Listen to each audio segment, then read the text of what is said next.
এখন পর্যন্ত আপনারা অনেক মানুষকে সুসাইড করতে শুনেছেন, কিন্তু কখনো কি শুনেছেন কুকুরকে সুসাইড করতে? তাও আবার একটি নয়, যেখানে সুসাইড করেছে হাজার হাজার কুকুর। এখন আপনারা হয়তো ভাবছেন কুকুর আবার সুসাইড করে নাকি? আমি বলবো হ্যাঁ, তারাও সুসাইড করে।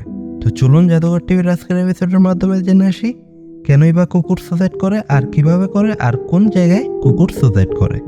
সাল 1895 স্কটল্যান্ডের পশ্চিম পাশে মিল্টন গ্রামের কাছে নির্মাণ করা হয় একটি ব্রিজ।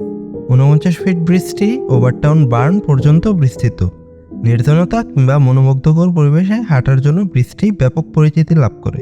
কিন্তু নির্মাণের কিছুদিন পরেই শুরু হয় তাণ্ডব। প্রতি বছরই প্রায় 4 থেকে 5টি করে কুকুর এই ব্রিজ থেকে লাফিয়ে পড়তো এবং মারাও যেত। প্রথম দিকে এটি নজরে না আসলেও এটি নজরে আসে 1950 সালে একটি কেস ফাইলের মাধ্যমে। এক দম্পতি তার পোষা কুকুরটিকে নিয়ে ব্রিজ দিয়ে দেওয়ার সময় তার পোষা কুকুর ব্রিজ থেকে লাফ দিয়ে সুসাইড করে। বিষয়টি প্রশাসনের নজরে আসলে এটিকে নিয়ে তারা তদন্ত করতে শুরু করে। তদন্তের এক পর্যায়ে তারা লক্ষ্য করে যে এখানে আসা কুকুরগুলো প্রথমে অদ্ভুত আচরণ করতে শুরু করে এবং পরবর্তীতে ব্রিজের ঠিক একই স্থান থেকে প্রত্যেকটি কুকুর লাফ দিয়ে মারা যায়। এই চাঞ্চল্যকর ঘটনার ভিত্তিতে টাইমস অফ স্কটল্যান্ড ম্যাগাজিন একটি প্রতিবেদন তৈরি করে, যার টাইটেলটি ছিল এরকম যে ডগ সুসাইড ব্রিজ। এই ঘটনার জানাজানি হলে পুরো স্কটল্যান্ডে হইচই শুরু হয়ে যায়। এক প্রকার বাধ্য হয়েই স্কটল্যান্ডের সরকার একটি তদন্ত কমিটি গঠন করে, যে তদন্তের ভিত্তিতে উঠে আসে কিছু চাঞ্চল্যকর তথ্য। প্রথমটি হচ্ছে কুকুরের ঘ্রাণ শক্তি প্রখর হওয়ার কারণে এরা নিজে হয়তো কোনো খাবারের ঘ্রাণ পায়, যার জন্য তারা লাফ দেয়।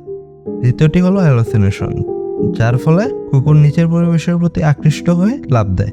আবার অনেকে মনে করেন উচ্চ রক্তচাপ সহ্য করতে না পেরে কুকুর নিচে লাফ দেয়।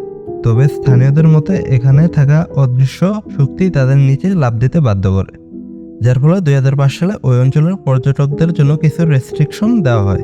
তা হলো তারা কোনো কুকুর নিয়ে এখানে আসতে পারবে না, এবং আসলেও তাকে নিজের হাত দিয়ে ধরে রাখতে হবে, এবং ব্রিজের নিচে তারা জালের আস্তরণ দিয়ে বেড়া দিয়ে দেয়। তো ভিডিওটি ভালো লাগলে লাইক ও শেয়ার করতে পারেন। আর কি বিষয়ে ভিডিও পেতে চান তা কমেন্ট করে জানান। আর অন্য নতুন বিষয়ে জানার ইচ্ছা থাকলে জাদুঘর টিভি চ্যানেলটি সাবস্ক্রাইব করে পাশে রাখা বেল আইকনটি প্রেস করুন। ধন্যবাদ।